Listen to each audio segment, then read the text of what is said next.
नमस्कार विद्यार्थी मित्रांनो, स्वागत आहे तुमचं आमच्या स्टडी डायरीच्या यूट्यूब चॅनलमध्ये। तर विद्यार्थी मित्रांनो, लॉ सीईटी परीक्षा करिता आपण इंडियन कॉन्ट्रॅक्ट ॲक्ट यावर सरावासाठी अतिसंभाव्य वस्तुनिष्ठ प्रश्नांचा अभ्यास करणार आहोत। तर विद्यार्थी मित्रांनो, आजच्या व्हिडिओ लेक्चरमध्ये आपण भारतीय कराराचा कायदा 1872 यामधील पुढील टॉपिक पाहणार आहोत। कायद्यानुसार ज्यावेळी अंदाजे वचन प्रवर्तित होत असेल तर त्याला करार असे म्हटले जाते। एखाद्या व्यक्तीने केलेल्या व्यवहाराच्या संदर्भाप्रती अधिकार निर्माण करणे हे कराराचे लक्षण समजले जाते। विद्यार्थी मित्रांनो, लॉ सीईटीच्या दृष्टीने भारतीय कराराचा कायदा अभ्यासणं अतिशय महत्त्वाचं आहे, कारण या टॉपिकवर बरेच प्रश्न विचारले जातात आणि लॉ सीईटीच्या पॉईंट ऑफ व्ह्यूने आपण अतिशय महत्त्वाच्या वस्तुनिष्ठ प्रश्नांचा अभ्यास आजच्या व्हिडिओ लेक्चरमध्ये करणार आहात। तुम्ही जर लॉ सीईटी 3 इयर आणि लॉ सीईटी 5 इयरचा या वर्षीचा पेपर देत असाल तर तुम्हाला आमच्या आजच्या लेक्चरचा नक्कीच उपयोग होणार आहे। विद्यार्थी मित्रांनो, लेक्चरला शेवटपर्यंत पहा, म्हणजे तुम्हाला नक्की कळणार आहे की लॉ ऑफ कॉन्ट्रॅक्टमध्ये करार करण्याची पात्रता काय असते, त्यानंतर लॉ ऑफ कॉन्ट्रॅक्टचे कन्सिडरेशन काय आहे, त्याचे नियम काय आहेत आणि त्याची पात्रता काय आहे, हे आजच्या लेक्चरमध्ये आपण कव्हर केलेलं आहे। तर विद्यार्थी मित्रांनो, आजच्या लेक्चरमध्ये ज्याप्रमाणे आपण प्रश्न घेतलेले आहेत त्याच धर्तीवर परीक्षेमध्ये प्रश्न विचारले जातात। एक्झॅक्टली त्या प्रकारेच प्रश्न पडत नाही, परंतु त्याच्या आसपास त्या पॉइंट ऑफ व्ह्यूने प्रश्न परीक्षेला येत असतात। त्यामुळे विद्यार्थी मित्रांनो, व्हिडिओ लेक्चरला संपूर्ण पाहिल्यानंतर तुमच्या ते लक्षातच येणार आहे। चला तर विद्यार्थी मित्रांनो, सुरू करूया आपण आजचे व्हिडिओ लेक्चरला। तर विद्यार्थी मित्रांनो, तुमची लॉ सीईटीची परिपूर्ण तयारी होण्यासाठी आम्ही सीईटी करिता एक कंप्लीट कोर्स लॉन्च केला आहे। यामध्ये तुम्हाला फुल सिलेबसवर नोट्स मिळणार आहेत आणि 1000 पेक्षा जास्तही एमसीक्यूज तुम्हाला मिळणार आहेत। त्याचबरोबर 10 टेस्ट सिरीज मिळणार आहेत। त्याकरता विद्यार्थी मित्रांनो, तुम्हाला स्क्रीनवर दिलेल्या नंबरवर कोर्सची फी पे करायची आहे आणि त्याचा स्क्रीनशॉट व्हॉट्सअपला सेंड करायचा आहे। त्यानंतर आम्ही तुम्हाला लगेचच आमच्या लॉ सीईटीच्या या कंप्लीट कोर्सला जॉईन करून घेऊ आणि तुम्हाला संपूर्ण नोट्स आम्ही PDF स्वरूपात पुरवणार आहोत। विद्यार्थी मित्रांनो, भारतीय कराराचा कायदा इंडियन कॉन्ट्रॅक्ट ॲक्ट अभ्यासत असताना आपल्याला प्रस्ताव किंवा ऑफर या शब्दाची व्याख्या कलम 2A मध्ये खालीलप्रमाणे केलेली आढळून येते। जेव्हा एखादी व्यक्ती दुसऱ्या व्यक्तीची संमती मिळवण्याच्या उद्देशाने कोणतीही गोष्ट करण्याची किंवा त्यापासून दूर राहण्याची त्याची इच्छा दर्शवते, असे कृत्य किंवा त्याग करणे तो प्रस्ताव तयार करतो असे म्हणतात। कलम 2B नुसार स्वीकृती ज्या व्यक्तीला प्रस्ताव दिला गेला आहे ती त्याची संमती दर्शवते, तेव्हा तो प्रस्ताव स्वीकारला गेला आहे असे म्हटले जाते। एखादा प्रस्ताव जेव्हा स्वीकारला जातो तेव्हा तो एक वचन बनतो। वैध स्वीकृतीसाठी आवश्यक गोष्टी ऑफरच्या स्वीकृतीचा परिणाम करारामध्ये होण्यासाठी स्वीकृतीने खालील आवश्यकता पूर्ण केल्या पाहिजेत। त्याकरता प्रथम आहे, स्वीकृती ऑफर करणाऱ्याने ऑफरकर्त्याला कळवली पाहिजे। त्यानंतर स्वीकृती निरपेक्ष आणि अयोग्य असावी। त्यानंतर 3 नंबर, स्वीकृती काही नेहमीच्या आणि वाजवी पद्धतीने केली जावी जोपर्यंत प्रस्ताव स्वीकारण्याची पद्धत विहित करत नाही। आणि 4थी, ऑफर चालू असताना स्वीकृती केली पाहिजे। तर विद्यार्थी मित्रांनो, लॉ सीईटीमध्ये यावरही आपल्याला प्रश्न विचारले जातात। विद्यार्थी मित्रांनो, कन्सिडरेशन म्हणजे काय की विचार करणे। तर यामध्ये ज्यावेळी आश्वासन देणाऱ्याला अपेक्षानुसार आश्वासन स्वीकारताना एखादी गोष्ट करतो किंवा करत नाही, किंवा ती गोष्ट त्याने केलेली असते किंवा केलेली नसते, ती गोष्ट करण्याचा तो आश्वासन देतो किंवा तसे न करण्याचे आश्वासन देतो, अशा वेळी असे आश्वासन अथवा तसे न करणे याला आश्वासनाचे प्रतिफल असे म्हणतात, म्हणजे कन्सिडरेशन असे म्हणतात। तर विद्यार्थी मित्रांनो, याकरता 4 बाबी लक्षात ठेवणं अतिशय महत्त्वाचं ठरतं। पहिला आहे, प्रॉमिसरच्या इच्छेनुसार विचार करणे आवश्यक आहे। दुसरा आहे, वचनकर्त्याने किंवा इतर कोणत्याही व्यक्तीने दिलेला विचार। त्यानंतर तिसरा आहे, भूतकाळ, वर्तमान काळ किंवा भविष्याचा विचार केला जाऊ शकतो। जसे की व्याख्या म्हणते की वचन म्हणजे काय की केले आहे किंवा ते करणे टाळले आहे, किंवा केले आहे किंवा करणे टाळले आहे, किंवा करण्याचे वचन दिले आहे, किंवा काहीतरी करण्यापासून दूर राहणे, याला आपण वचन म्हणू शकतो। त्यानंतर 4था आहे, वचनानुसार काही कृती, त्याग किंवा वचन असले पाहिजे जे वचनासाठी विचार करते। करार करण्याची क्षमता कलम 10 मध्ये नमूद केलेल्या वैध कराराच्या आवश्यक गोष्टींपैकी एक म्हणजे कराराचे पक्ष करार करण्यास सक्षम असले पाहिजे। अशा प्रकारे आपल्याला याचे कन्सिडरेशन सांगता येईल। विद्यार्थी मित्रांनो, यानंतरचा प्रश्न आहे मौन करार म्हणजे काय। तर यामध्ये आपल्याला 4 पर्याय दिले आहेत। पर्याय क्रमांक ए आहे पक्षांच्या वर्तनाने तयार केलेला करार, त्यानंतर पर्याय क्रमांक बी आहे अलिखित करार, पर्याय क्रमांक सी आहे लीला विक्री करार आणि पर्याय क्रमांक डी आहे वरीलपैकी काही नाही। तर विद्यार्थी मित्रांनो, मौन करार म्हणजे पक्षांच्या वर्तनाने तयार केलेला करार म्हणजे मौन करार होय। विद्यार्थी मित्रांनो, यानंतरचा प्रश्न आहे खालीलपैकी कोणते विधान सत्य आहे। यामध्ये आपल्याला 4 पर्याय दिले आहेत। पर्याय क्रमांक ए आहे सर्व बेकायदेशीर करार रद्दबातल आहेत, पर्याय क्रमांक बी आहे सर्व रद्द करार बेकायदेशीर आहेत, सर्व रद्द करण्यायोग्य करार बेकायदेशीर आहेत आणि पर्याय क्रमांक डी सर्व वैध करार एकतर रद्द करण्यायोग्य किंवा निरर्थक आहेत। पर्याय क्रमांक ए हा बरोबर आहे, सर्व कायदेशीर करार रद्दबातल आहेत हे विधान सत्य आहे। खालीलपैकी कोणते विधान सत्य नाही, याकरता 4 पर्याय दिले आहेत। पर्याय क्रमांक ए आहे एक रद्दबातल करार लागू करणे योग्य नाही, त्यानंतर पर्याय क्रमांक बी रद्द करणे योग्य करार एकाच्या पर्यायावर लागू करणे योग्य आहे, पर्याय क्रमांक सी वैध करार हा कायदेशीर बंधनकारक आहेत आणि पर्याय क्रमांक डी एक रद्दबातल करार यापैकी एक पक्षाच्या पर्यायावर लागू करणे योग्य आहे। पर्याय क्रमांक डी हा बरोबर आहे, एक रद्दबातल करार यापैकी एक पक्षाच्या पर्यायावर लागू करणे योग्य आहे हे विधान सत्य नाही। यानंतरचा प्रश्न आहे जेव्हा पक्ष प्रस्तावाकडे दुसऱ्या प्रस्तावासह परत मूळ प्रस्ताव जाणून घेतल्याशिवाय येतो ते टिंबटिंब म्हणून ओळखले जाते। याकरता 4 पर्याय आहे क्रॉस ऑफर, पर्याय क्रमांक बी आहे स्वीकृती, पर्याय क्रमांक सी आहे स्वीकृती समजली आणि पर्याय क्रमांक डी आहे काउंटर ऑफर। तर विद्यार्थी मित्रांनो, क्रॉस ऑफर म्हणजे जेव्हा पक्ष प्रस्तावाकडे दुसऱ्या प्रस्तावासह परत मूळ प्रस्ताव जाणून घेतल्याशिवाय येतो त्याला क्रॉस ऑफर असे म्हणतात।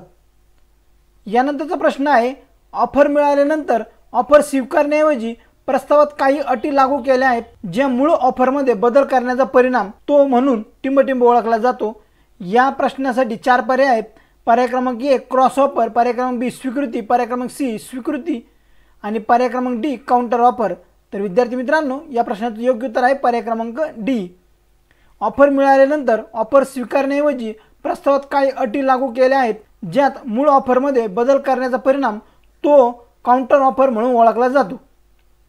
यानंतरचा प्रश्न आहे खालीलपैकी काय स्वीकृती वैध होण्यासाठी आवश्यक नाही। याकरता 4 पर्याय आहेत निसर्गात निरपेक्ष, पर्याय क्रमांक बी इतर पक्षाशी संवाद, पर्याय क्रमांक सी पात्र किंवा सशर्त, पर्याय क्रमांक डी सक्षम पक्ष। विद्यार्थी मित्रांनो, स्वीकृती वैध होण्यासाठी पात्र किंवा सशर्त आवश्यकता नाही। यानंतरचा प्रश्न आहे आचरणाद्वारे स्वीकृतीसाठी खालीलपैकी कोणत्या प्रकरणाने कायदेशीर स्थिती मांडली आहे। यामध्ये 4 पर्याय आहेत हेफोर्थ विरुद्ध नाईट, पर्याय क्रमांक बी कार्लिल विरुद्ध कार्बोलिक स्मॉल बॉल कंपनी, पर्याय क्रमांक सी रायलँड विरुद्ध फ्लेचर आणि वरीलपैकी काही नाही। पर्याय क्रमांक बी कार्लिल विरुद्ध कार्बोलिक स्मोक बॉल कंपनी या प्रकरणाने आचरणाद्वारे स्वीकृतीसाठी कायदेशीर स्थिती मांडली आहे। पुढचा प्रश्न आहे खालीलपैकी कोणता करार अवैध ठरेल। तर याकरता 4 पर्याय दिले आहेत। पहिला आहे अपुरा मोबदला, पर्याय क्रमांक बी बेकायदेशीर मोबदला, पर्याय क्रमांक सी असमान मोबदला आणि पर्याय क्रमांक डी वरीलपैकी सर्व। तर विद्यार्थी मित्रांनो, बेकायदेशीर मोबदला हा करार अवैध ठरेल। पुढचा प्रश्न आहे इलेक्ट्रॉनिक संप्रेषणाद्वारे स्वीकृती टिंबटिंब आहे। याकरता 4 पर्याय आहेत। पहिला आहे प्रभावहीन, दुसरा आहे प्रभावी परंतु सहसा प्राधान्य दिले जात नाही, पर्याय क्रमांक सी प्रभावी आणि पर्याय क्रमांक डी बेकायदेशीर। तर इलेक्ट्रॉनिक संप्रेषणाद्वारे स्वीकृती प्रभावी आहे म्हणजे पर्याय क्रमांक सी। यानंतरचा प्रश्न आहे चेतावणी म्हणजे काय। याकरता 4 पर्याय दिले आहेत। पहिला आहे सावधगिरीचा शब्द, दुसरा आहे प्रक्रियाद्वारे रीट दाखल केली जाऊ शकते, तिसरा आहे पक्षकारांना नोटीस दिली आहे आणि चौथा आहे एक पूर्वपक्ष आदेश। चेतावणी म्हणजे सावधगिरीचा शब्द, पर्याय क्रमांक ए। यानंतरचा प्रश्न आहे कन्सेस ॲडे म्हणजे काय। याकरता 4 पर्याय दिले आहेत। पर्याय क्रमांक ए मनाची बैठक, पर्याय क्रमांक बी ऑफरची बैठक, पर्याय क्रमांक सी संमतीची अनुपस्थिती, पर्याय क्रमांक डी अपूर्ण संमती। तर विद्यार्थी मित्रांनो, या प्रश्नाचं योग्य उत्तर आहे पर्याय क्रमांक ए मनाची बैठक। पुढचा प्रश्न आहे कॅव्हेट एम्प्टर म्हणजे काय। तर याकरता 4 पर्याय दिले आहेत. पर्याय क्रमांक ए विक्रेता सावध राहा, पर्याय क्रमांक बी खरेदीदार सावध राहा, पर्याय क्रमांक सी विमा कंपनी सावध राहा आणि पर्याय क्रमांक डी तुमच्या स्वतःच्या जोखमीवर करारावर स्वाक्षरी करा. तर या प्रश्नाचं योग्य उत्तर आहे पर्याय क्रमांक बी खरेदीदार सावध राहा, म्हणजे कॅव्हेट एम्प्टर होय. विद्यार्थी मित्रांनो, यानंतरचा प्रश्न आहे टिंबटिंबच्या मिळालेल्या संमतीमुळे करार रद्द होतो. यामध्ये 4 पर्याय दिले आहेत. पहिला पर्याय आहे चुकी, दुसरा पर्याय अवाजवी प्रभाव, तिसरा पर्याय जबरदस्ती आणि चौथा पर्याय फसवणूक.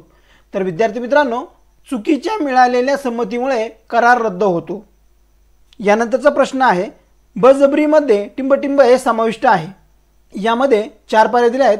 बेकायदेशीरपणे ताब्यात घेणे, पर्याय क्रमांक बी धमकी देणे, पर्याय क्रमांक सी कोणत्याही व्यक्तीबद्दल पूर्वग्रह आणि पर्याय क्रमांक डी वरील सर्व. तर बळजबरीमध्ये बेकायदेशीरपणे ताब्यात घेणे, धमकी देणे, कोणत्याही व्यक्तीबद्दल पूर्वग्रह या सर्व गोष्टी समाविष्ट आहेत. म्हणून या प्रश्नाचं योग्य उत्तर आहे पर्याय क्रमांक डी. विद्यार्थी मित्रांनो, यानंतरचा प्रश्न आहे उबेरिमाफाईड म्हणजे काय. या प्रश्नासाठी 4 पर्याय दिले आहेत. पर्याय क्रमांक ए सद्भावनेने, पर्याय क्रमांक बी संपूर्ण प्रकटीकरण, पर्याय क्रमांक सी अपूर्ण प्रकटीकरण आणि पर्याय क्रमांक डी सक्षम पक्ष. तर विद्यार्थी मित्रांनो, उबेरिमाफाईड म्हणजे सद्भावनेने. तर या प्रश्नाचं योग्य उत्तर आहे पर्याय क्रमांक ए. यानंतरचा प्रश्न आहे प्रतिबंधित व्यापारासाठी टिंबटिंब करार आहे.